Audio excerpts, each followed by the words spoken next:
The state of Texas is so hardcore, the devil himself couldn't handle it. I'm Liz, and this is 50 States of Folklore, and today I'm sharing how the trickster Pedro Urdemales humiliated the devil in Texas. Pedro found himself dragged to hell with some fellow hooligans.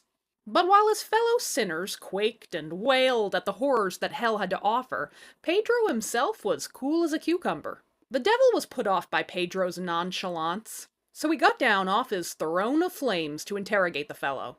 So, stranger, what's your story? Me? I'm a wanderer, a huckster of tricks, if you will. I assume I'm down here because I've cheated some folks here and there, but I'm not too worried about it. I've been all around this world and I have survived the hot, damp Amazon rainforest, the chill of the Andes Mountains, and the dry-ass desert. I sure am gonna miss Texas, though. Those gorgeous blue bonnets dotting the landscape, the Rio Grande twisting through the land, the caverns, the canyons, mostly the people. Though, of course, there are a fair share of sinners in Texas. In fact, one visit from you, old man, and you'd have enough souls to run this place for a second eternity. The devil loved this idea, so he put on his best suit and beamed himself up to Texas, landing at a large ranch.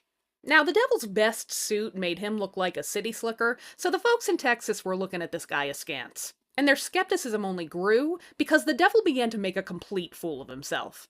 First, realizing how hungry he was, he plucked what he thought were some bright red berries, but those turned out to be red-hot chili peppers exploding in his mouth. Then he grabbed what he thought was a fig and turned out to be a prickly pear. Youch. Then he caught sight of a group of cowboys wrangling some cattle. He thought this looked like a lot of fun and wanted in.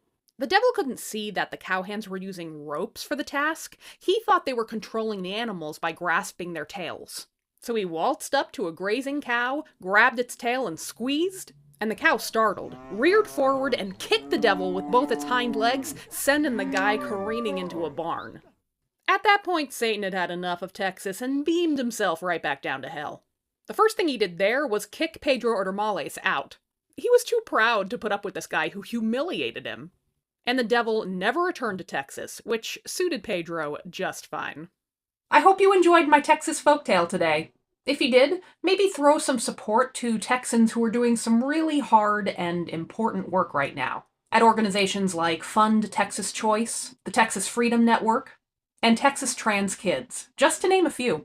My heart goes out to the women, students, and non-binary folks in the Lone Star State. We're rooting for you.